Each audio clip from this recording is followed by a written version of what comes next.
I don't ever slow up, no I don't take shit. I got no love for the fakeness. If you wanna play tough and wanna hate this, I'll always show up.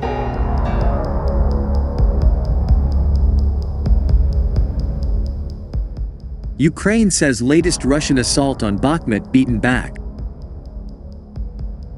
Ukraine said it had fought off a fresh Russian assault on the embattled eastern city of Bakhmut Saturday, as it endured a fresh wave of shelling in the disputed Donetsk region. Ukrainian officials meanwhile recovered the bodies of 2 British volunteers, killed trying to help evacuate people from the eastern war zone. And the southern city of Odessa suffered a massive power cut affecting 500,000 households after an accident at a war-damaged electrical substation. This week, the Russian occupation forces threw all their efforts into breaking through our defense and encircling Bakhmut, and launched a powerful offensive in the Lyman sector, said Deputy Defense Minister Hanna Maliar.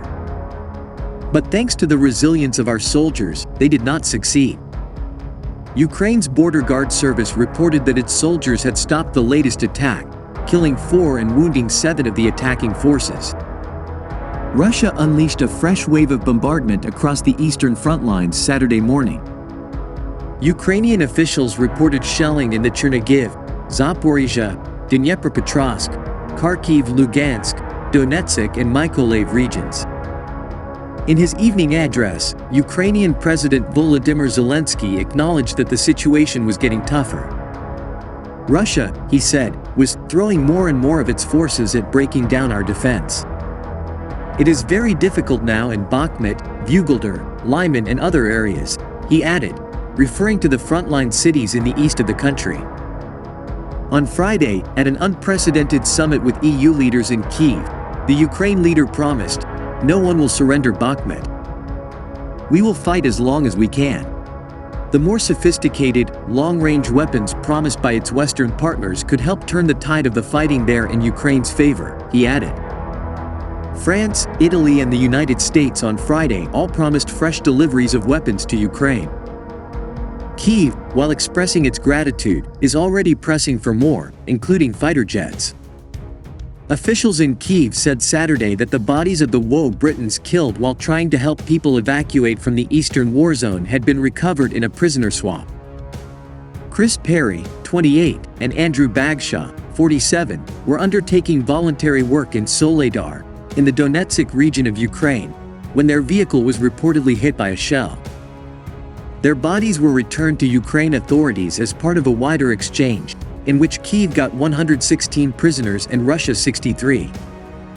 "We managed to return the bodies of the dead foreign volunteers," said President Volodymyr Zelensky's chief of staff Andriy Yermak, naming them as the 2 British men. Concern had grown about their fates after the head of the Russian mercenary group Wagner, which helped capture Soledar from Ukrainian forces, said on January 11 that one of the missing men's bodies had been found there.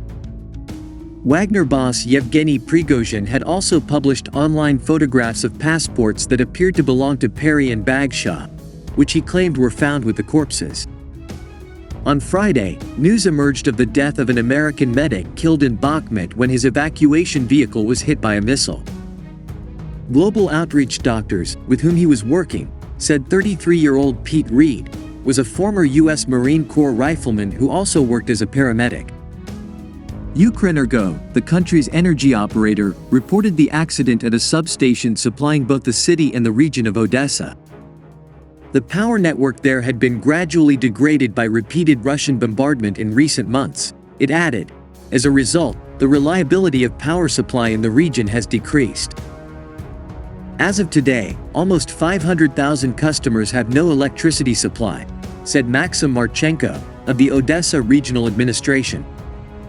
Energy Minister Herman Galashenko said that came to about a third of consumers there. The situation is complex, the scale of the accident is significant, Prime Minister Denis Shmyhal said on messaging app Telegram. On Sunday, Russia faces a fresh turn of the sanctions screw, with an embargo on ship deliveries of its refined oil products.